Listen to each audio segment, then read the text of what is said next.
Hi, everybody. My messy house. I hope that you enjoy this segment from our Enneagram of Launching talk that we did yesterday. This beginning lecture is all about the effort surrender paradox. We go into the question of, is overnight healing available? What happens when we try and do a no work scenario using our will and using white magic? And I really came down hard on this topic. There were no shut the fuck ups, but shut the fuck up and listen to this lecture and let me know what you think in the comments. Thank you. In my life, I've actually never even called out sick when I was like a waitress or something.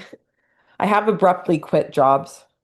One time I quit a job that I was a personal chef for the head designer of Cartier, and his wife and him were like divorcing.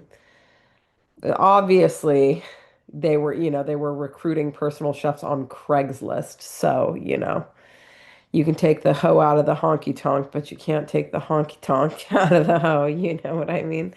But they said that I wasn't allowed to quit unless I gave them like a 1 year notice.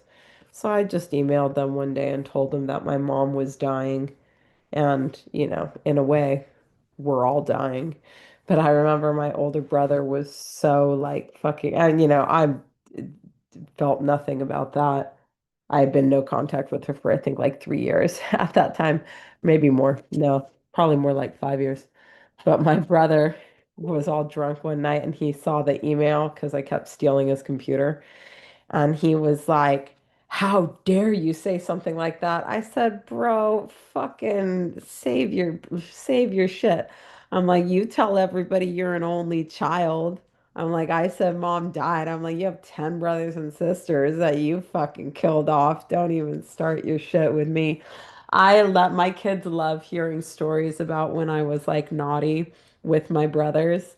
Um, their favorite story is the story from when I was I think I was like 8 or something, and we didn't have any we didn't have any nice stuff growing up, but my grandma who we had like just moved to the States, and my grandma, my dad's mom, did like her first trip to see her son's 10 children, and she had gotten everybody a present, and she had got my older brother like a fishing rod and like a fishing kit. And it was great, but we didn't have anywhere to fish. So my brother had been like holding on to this fishing rod and fishing kit for months. And then we finally went to like Ocean City, Maryland. We had rented a house and it had like a dock and a pier. And my brother was so excited. He had an Aries, so he kind of feels like people are out to get him anyway. And he finally got to use his fishing pole. And he was sitting on the dock, fishing away, catching jellyfish. And I went out there and I was like, hey, can I have a turn with your fishing pole? And he was like, no, like, get away from me, stupid. I says, stupid. And I kicked his tackle box right off the pier. His entire tackle box right off the pier, and ended up getting in like huge trouble for it. But my like worst trait, I think, is revenge. Magic was I was like super pissed about something this week. Like I was like fucking white magicians, goddamn. I was like fucking pissed this week. And super sick. Um, and Magic was like, yeah, you definitely have to let this go. And I hate it when people say that to me because like I don't think I've ever like let anything go. Like I've never like the only thing I can think of that I've actually like let go, and it comes in waves, but I feel like I've like let go of my mom. Like I very much accept that like she is the way that she is, and I'm like so in love with the person that she is that in a way like I've been chasing it my whole life. Like my mom in my mind is different than the mom that I have often interacted with. I'm so like in love with her. Like I think she's so smart and I think she's so fabulous. And I think she's so amazing. I think she's like the most unique and incredible person. And she hurts me so much. Like she hurts me so much that like I can't be I can't be around her. And I know that I also have the capacity to like hurt her so much too. So in a way, like my relationship with my mom is the only one where I feel like I've actually really let go of something because I've let go of my need to change her. I understand that this is how she is, but unfortunately, how she is not something that meshes well with like how I am. So I need it's like if this is the one and it comes in waves, you know, like all like every now and then like I'll remember something that happened. I'd be like, that was so fucked up, you know, like that was really fucked up. And and yeah, and that was just fucked up. And I can't really do much more with it than that, you know. It but the good news is that it doesn't get me freshly angry. Like my whole life used to be that I'd be doing fine and then I'd get angry and then I wouldn't know what to do with the anger. So I would like drink or drug or like implode or just be like pulling my hair out of like, why are people like this? Um, and now like it really is just kind of these isolated peaks that come and go and be like, yeah, that was really fucked up.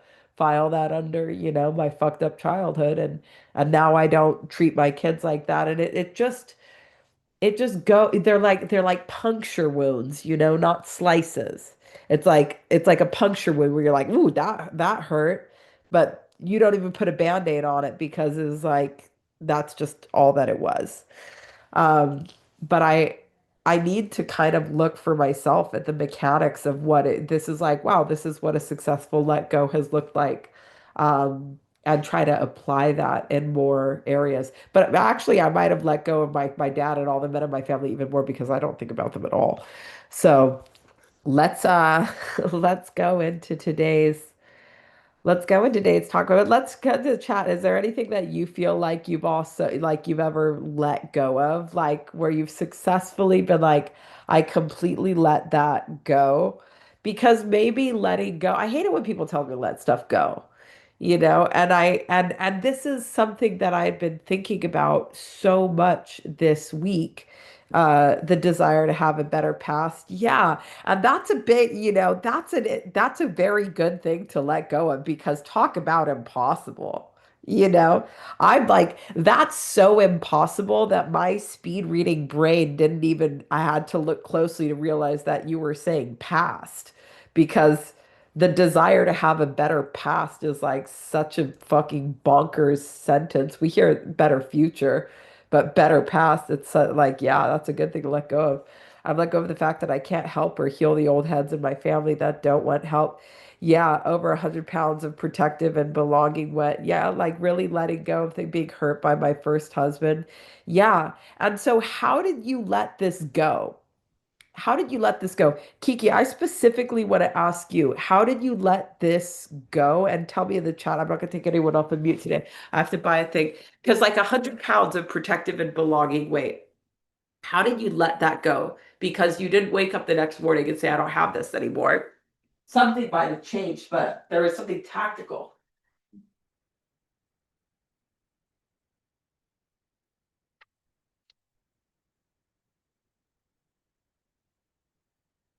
Ah, there we go. So this is what I'm like, I've been kind of examining all week this week. Oh, that snowy air is going to feel so nice. I cleared my whole life and then it kept coming back over and over again. And how frustrating would that be, right? Clearing out your whole entire life, the people, the practices, the foods, the emotional eating patterns, and then it comes back. Uh-huh. Cool. And then you finally realize what was under it all. For me, I went back to those moments as an inner child and showed up with my adult version and stepped in and became my own protector. And these different things were like revolutionary for me. Don't get me wrong. I've had a lot of like what they call in A Course in Miracles, like holy instant moments.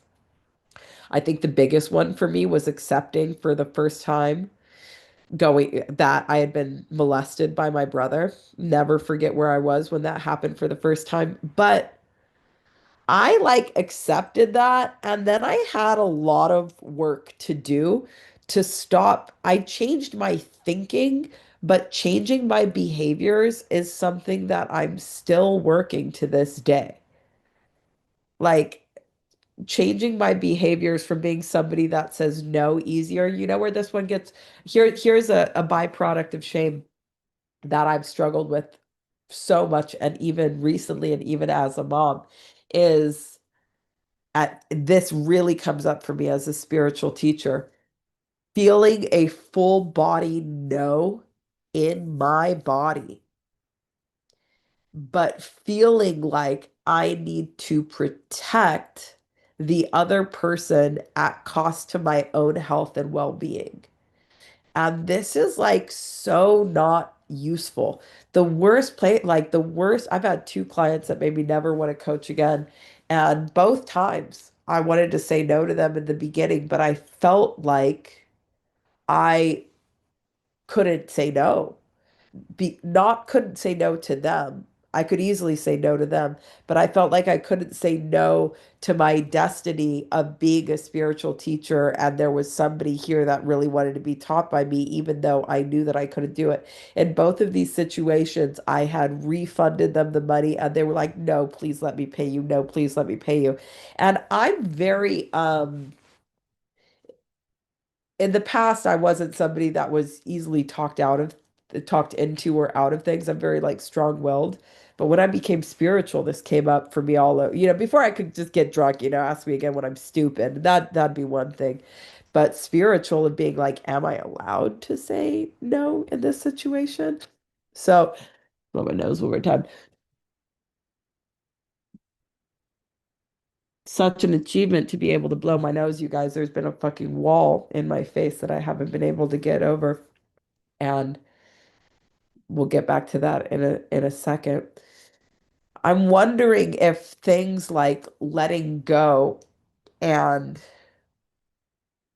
letting go, forgiveness, acceptance, that there is no like objective way to do it. Kind of like there's everybody's going to have a different way. Everyone's going to have a different way, like how people find what works for their bodies or find how parenting works for them. Like everybody has a different way of getting to it. And while there might have been these like aha moments, oh my God, I was molested. Well, now there's a lot of work to do.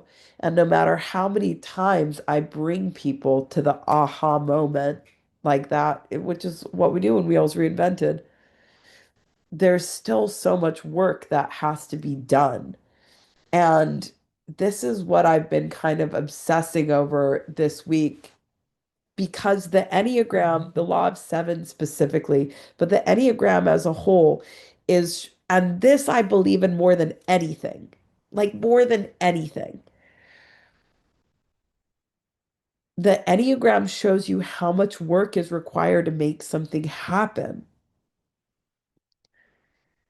I don't know any other way, so I just have to this week I've been exploring like if overnight healing is available because I know that overnight healing is not a thing. I know that when people say I made $1 million overnight, that's not a thing. When you say I lost 100 pounds overnight, it's not a thing. Maybe the journey of 1,000 miles begins with a single step, but it's not a thing. And the fucked up part is like I went really deep because I'm like, okay, well, I'm gonna read as many stories as possible about if overnight miracles, for example, like Jesus grade miracles. I want to read as many stories as possible about like these miracles. I even put something up on my TikTok unilaterally, all of them were Jesus miracles, and at day 4 of me being super sick, I was like, I'm gonna pray to Jesus for a miracle. And I was like, I can't even get the word, like, I can't even get the fucking words out of my mouth. But when you're going into this world of like, is there overnight healing available? And you go and see the white magic side of it. Yes, it's available for some people. Well, every time you do white magic, there's the equal and opposite reaction of black magic. So if it works for some people, why not me? And that's when we start to get in a really sticky situation of like, am I deserving of this or why not? And then it's completely avoiding the concept of red magic, which is like you don't get to pick what happens to you. You get to pick how you react about it. From the beginning, my teacher was telling me, like, look, you got sick, you got sick. Sometimes you're gonna get sick in life. But the invitation to return to duality is always there. Like it's always there, and you have to choose to like use your tools and be like, no, I'm not gonna do this. Um, I'm not going to do this. Call on the name of Jesus. I don't really believe in Jesus like that. I haven't for a long time. I don't believe in white magic and black magic in that way of like some people get healing and some people don't because God has a plan for them. Like, and and and the truth is like, for example, James Vanderbeek. Anyone been following James Vanderbeek? Like James Vanderbeek was like my favorite dad that I came across on TikTok. I was like, man, this guy's so dope. And then all of a sudden he gets like stage 3 cancer. And now he looks like he's really dying of cancer. And this is somebody who's like very spiritual. Seems like a wonderful dad. Seems like a wonderful man. I could not believe, I was like, man, I'm fucking late stage in love with James Vanderbeek. Like this guy is so, what a wonderful parent. And like it seems like he's gonna die pretty soon. I hope he doesn't, but it seems like he's going to die pretty soon. He's like auctioning off Dawson's Creek memorabilia to pay for new treatments. And something that really, man, I'm happy that I thought I was muddling through this for a while, but now I see where the teaching is completed and beautiful. But uh, something that really changed my life, and I know we're walking a long block here talking about the Enneagram, work required, overnight healing, objective letting go. But I promise it's all tied in together. I I was in California last year in May. We were at the beach in California and I saw this guy passed out like this.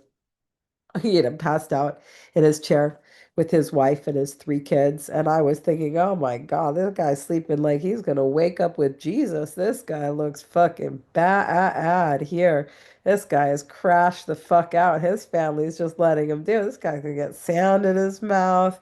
This guy looks like he's dying. And then they got up to leave the beach, and it was very clear that, like, this man was dying.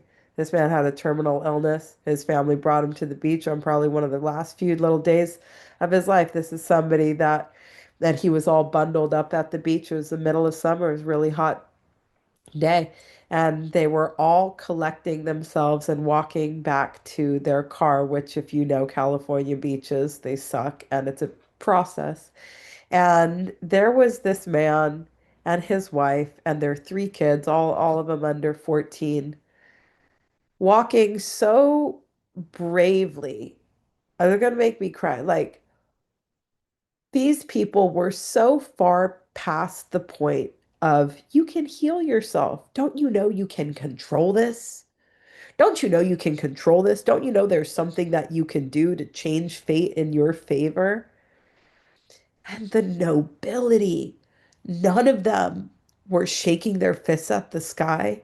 There's a mom who's about to be financially responsible for the whole household, who's going to lose her husband, the father of her 3 young children. There's her 3 young children. They're watching their dad die right in front of their faces, walking a long plank with death at the end of it. None of them stomping their feet saying, this isn't fair. I'm not saying that they haven't done that. They're past that. When somebody gets a cancer diagnosis, there it's not very the 5 stages of grief, the Elizabeth Kubler-Ross, anger, denial, bargaining, all those ones.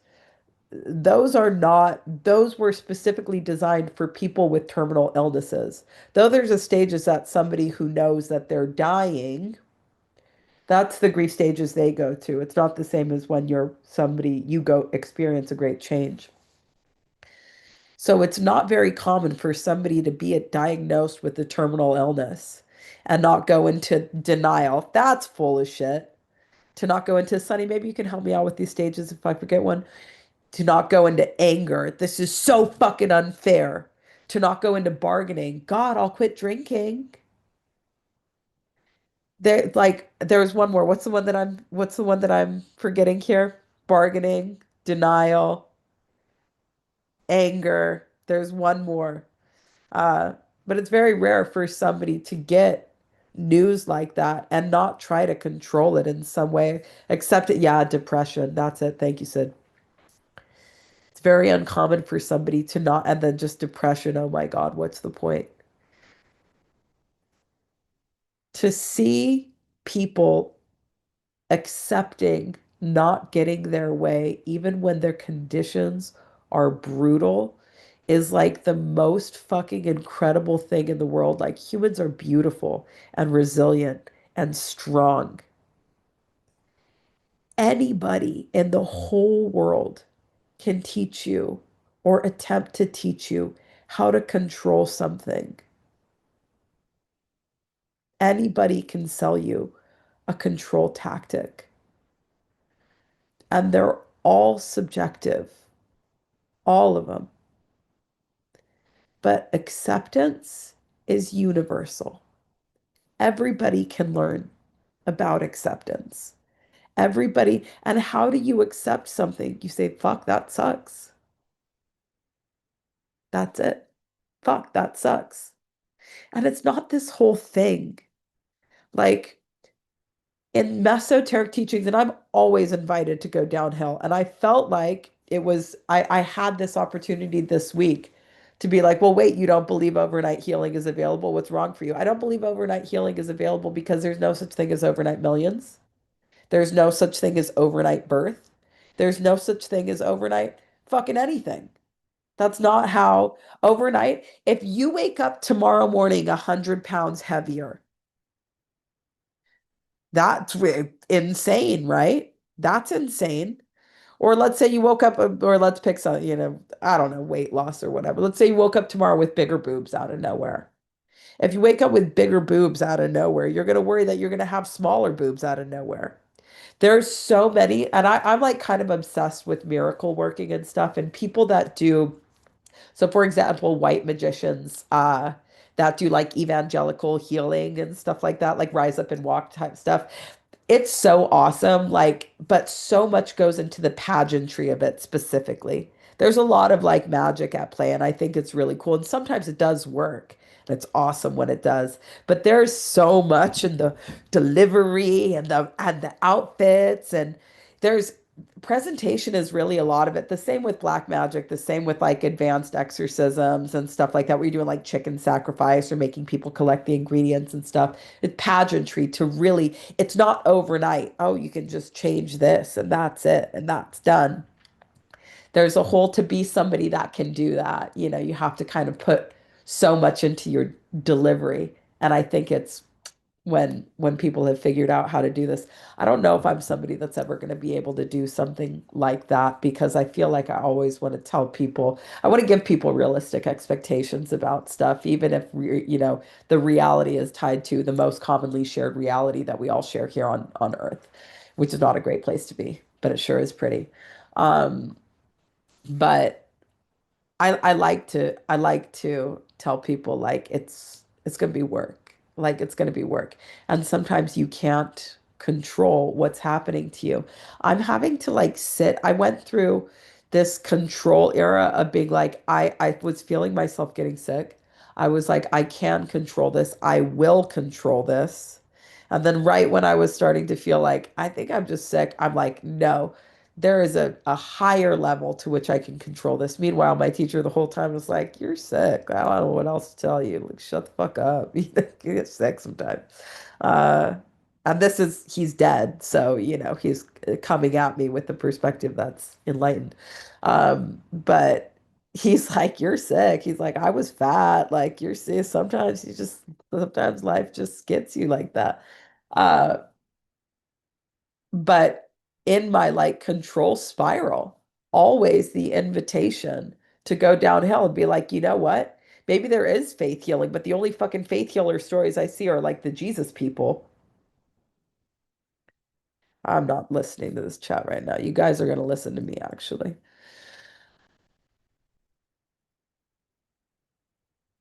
There's always an invitation to go downhill and to say, you know what? I can control this. I can control this. I can control this, and I will control this. No matter how, and I'm talking to you, no matter how evolved your I can control this is, it is not evolved past level one spirituality. No matter how evolved your I can control this is, all second level teachings are in surrender. All of them. All of them. You don't want to play that game. You don't want to be like, okay, surrender, there is control. Totally fine. Fight with yourself over it. But you're going to be using one wand at a time. You're going to be doing white magic. Anyone can be healed. Black magic, well, why not me? Red magic. At some point, you're going to figure out that you cannot control life like that. Wayne Dyer, the best teacher ever, resources like you wouldn't believe. Faith healers, the Brazilian one, you John of God, this person, that person, the protocols. He was best friends with Louise Hay. Louise Hay, who like wrote the books on spiritual healing and started Hay House, this fucking best friend. This guy died long, slow cancer.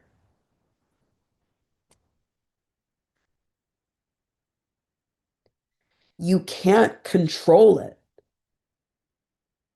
And I understand the appeal of trying. But no matter how fancy your control tactic is, it's got fucking nothing on surrender. And the problem you're going to get into as a teacher when you are not teaching acceptance is that you will never fucking see that the problem is with you. So you're going to say when somebody said, when you say, okay, I heal you, and they say, I'm not healed, you go, well, you got a problem with your mind, and you got a problem with your belief system, and you got a problem with your courage. And I see you there dying on the beach. Have you ever tried sound healing? Bro, anybody can control.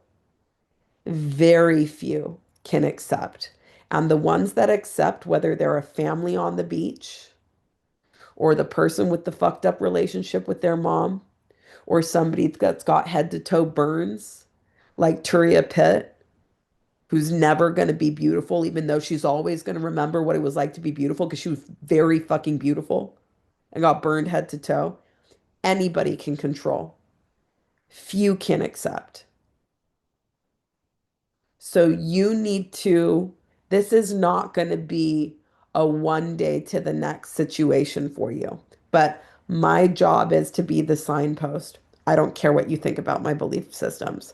My job is to be the signpost, no matter how fancy your control is, exoteric tool. And if you want to be the best teacher in level one, you can be. Go very hard on the pageantry. Go really hard on the pageantry. Better to be bold and wrong than unsure and right. Fucking call, give them the crazy eyes, whether you like it or not. Be like, oh, what was that super famous psychic? You're gonna be wrong no matter what. You're going to be wrong no matter what. The best thing you can do if you're determined to be the best in the exoteric is just go super hard with the pageantry. Don't talk about it when you're wrong, but just go, you'll be right like 30% of the time. And if you're right in those times with the fucking crazy eyes and with the thing, like you will be praised and lauded by everybody. You can like kill it. You know, you can have an amazing career making predictions and no, nobody's ever been right all the time. But it's fun. And if that's like what you're going for, do it. But if you hunger and thirst after righteousness. If you want more than anything else in the world to awaken spiritually, I'm telling you right now, acceptance is what it's about. So I'm in a like interesting acceptance mode right now because I'm so congested. I went through controlling it. I then got, demoted to the exoteric. I swear to God, I prayed to Jesus, knowing it wasn't, I was like, oh my God, this is retarded. I can't believe I'm doing this. But like, I was so desperate, I was like so desperate for something. And the whole time my teachers on the wall being like, this fucking girl, like with this shit always. But I have tried to blow my nose so much that I my sinuses and stuff are so inflamed that I'm like making the infection worse. So I'm having to learn how to not even, how to be so surrendered to the sickness that I don't even blow my nose. I have to just wait until it naturally like drains without effort. Is fucking disgusting. But I think that also, if I could do that in birth, that, if I could just let the kid ooze out of my vagina orgasmically. Not, but that's the thing. So, something that I love about the Enneagram, which I really understand after being through the free birth portal. So, no one to tell me, hey, it's going to be ending, no medication, and actually having to be kind of staunch enough to not just calm myself, but also to calm the people around me. First, my husband needed calming. I had one kid with my second birth. I had two kids around. So having to be like, I can't be freaking out because then my kids are gonna freak out and then I'm gonna have a real fucking pickle on my hands. Um, but something that I've really learned about like birth and the Enneagram, and something that I love about the Enneagram is that it says, look, there's no way that you can get out of it being work. There's no way that you can get out of life being work. There's no way. What I can do is tell you exactly what work and how much. Does that work? That's the deal. The deal when you co-create with God, you'll take every step by yourself, but God can show you the way. Does that deal work for you? Does that deal work for you? I can say, listen, your sexual abuse is at the root of most of your problems. Now you have a lot of work to do. Do you accept that deal? Because that's the deal. And to me, I really want to let people know the deal. And the deal is not as pretty or as shiny as like a well-branded control tactic. It's not as shiny. It's not, it's like "Oh, you can control every detail of your life." No, you can't. No, you can't. No, you can't. But we all want it, and those tickets always sell. But it doesn't work. And you as a teacher, when you see, you can write, you can keep whatever reviews, but you know those cases. You know those cases that have come through your door. People that were not getting results, no matter how hard you tried. I had a lot of these, and it's funny, three people where I was like just completely stumped. Why is it?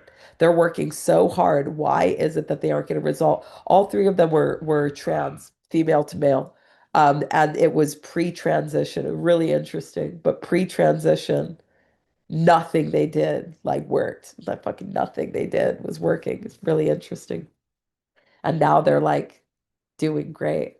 Um, but the Enneagram like lets you know how much work something is going to be. And in the Enneagram and in birth, there's times where you can really use your tools. There's times where you can say, okay, I'm well, when you're in like pre-labor or in like latent labor, you're having contractions, and yes, they're painful, but there are breaks in between them sometimes, and you're like coherent. When you start to get towards the end of labor, your body, the only thing you can do is push. So there's this very like serious, very physical reaction, where the same way where like if you had a fucking shit cresting at your butthole, you would feel like you have to push. Like it's an urge like that. but where the only way that you could actually, before you get to this stage of labor, the only way that you can be with the contractions is you can use all of your tools. You can use your birthing affirmations, you could use your thoughts, you could call them expansions, you could do whatever you want. But when you get into that active labor, there's actually no space for thought. There's no space for anything else. Like you're just in it. And the only thing that you can do is push. And then when you get towards the real end of labor, when the baby's in the the vagina, and baby's in the vagina, in the birthing canal itself, and you're literally being like split apart, it's even crazier because you don't have the energy to push. You can barely catch your breath in between these moments. And this is where surrender, this is, it's like, how do you tell somebody that surrendering is so effort filled?